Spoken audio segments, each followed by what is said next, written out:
page to start inching back towards that wellness zone? Absolutely. So from my thought process right now and what's gone on in the last year within the world and this whole, battle of virus type thing that's happened is we really need to start re-educating ourselves, kind of unlearning and relearning, going back to why are there microorganisms around? And this idea that they're against us and trying to kill us, I believe is incorrect. And I know that can be a little bit of, you want to throw an arrow at me potentially, or you have a fixated, thought process right now. But just before shutting this off, just being able to hear me out and understand, like in the viral side, they're always secondary. They're never a source. They're never the cause. It's always a stressor. And generally that stressor is usually a poison, a toxin. And how much in the last year has toxicity or poison really ever been mentioned? And when we focus just specifically on a virus, for instance, we're never going to get good answers because a virus is always, like I said, an effect. It's like us thinking that cholesterol is heart disease. No, it's the same analogy would be if I kept showing up at houses that were on fire or buildings that were on fire, and every time I showed up, there was firefighters, and I'm like, what the heck? These guys and gals are starting fires all over the place. And no. That's basically what a virus is. That's basically what a cholesterol is. And when we start looking into other kingdoms like bacteria and fungi, they are decomposers of debris. They are decomposers, biodegraders of poison. They also are, decomposers of basically dying tissue or dead tissue. And so there's actually a purpose. Now, when we shoot into the Lyme side, it's an interesting thing. But just stepping back, the first thing to understand is that the bugs aren't trying to kill you. There is a purpose. There is coherence. There is actually, what's the best way to say this? I think coherence and really order, there is a thing there. So when we start understanding that, then we start looking at, well, what are the triggers? And why am I feeling like garbage? Why am I not well? And really what it usually comes down to, like I mentioned, is a poison. It's a toxin, or, in scientific terms, a toxicant. It's a synthetic man-made chemical that is impairing the body. And it's a lack of being able to detoxify those chemicals, and it's a buildup of those. And there's clearly exposures we can stop. And then there's other ones where it's just like we live on the planet and we share one atmosphere and we're going to be exposed to it.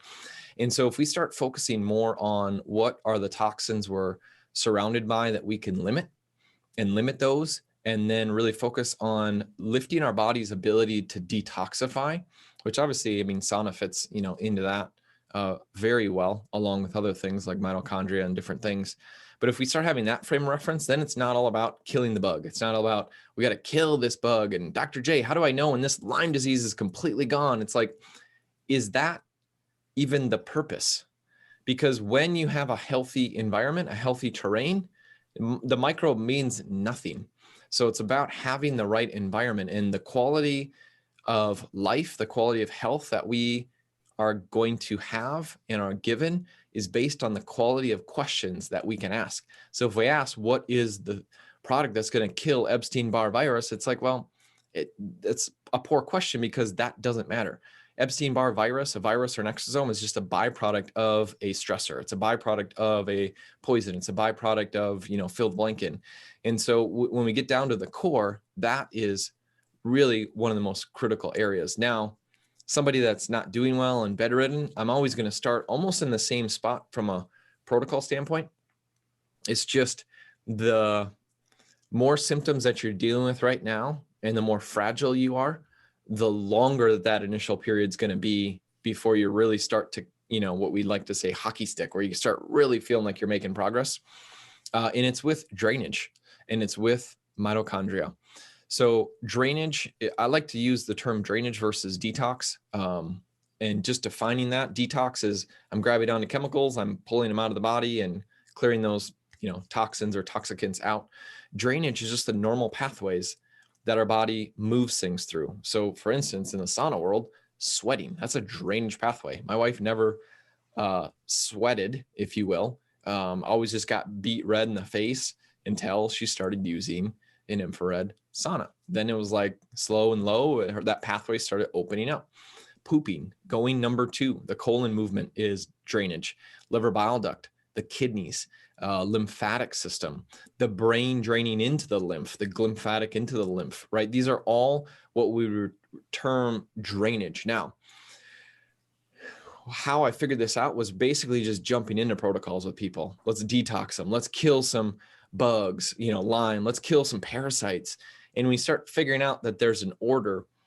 It's like the key to unlock the door of, oh my gosh, now I don't need to have massive symptoms to know that I'm actually making progress. So some people are fine where they're at as far as drainage, but as soon as you start detoxing or pushing detoxification, or you push, eliminating microorganisms or pathogens within the body, then it overloads them and the pathways get clogged up and they can't handle it. Then you get symptoms and you're like, why am I reacting? Why am I, so sensitive? All of a sudden I'm allergic to all these foods. What's happening? It's because the drainage pathways aren't open. So there's an order of drainage that you want to understand. Pooping is even though it's number 2, it's actually the number 1 priority, pun intended on that one.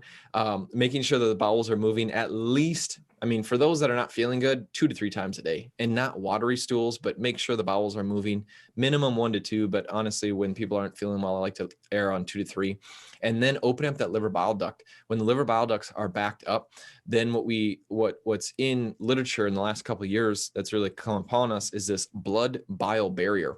So our liver detox is phase 1, phase 2, dumps those byproducts into the bile, and that's the drainage of the chemical processing, and clears it out into the stool, and hopefully it leaves the body.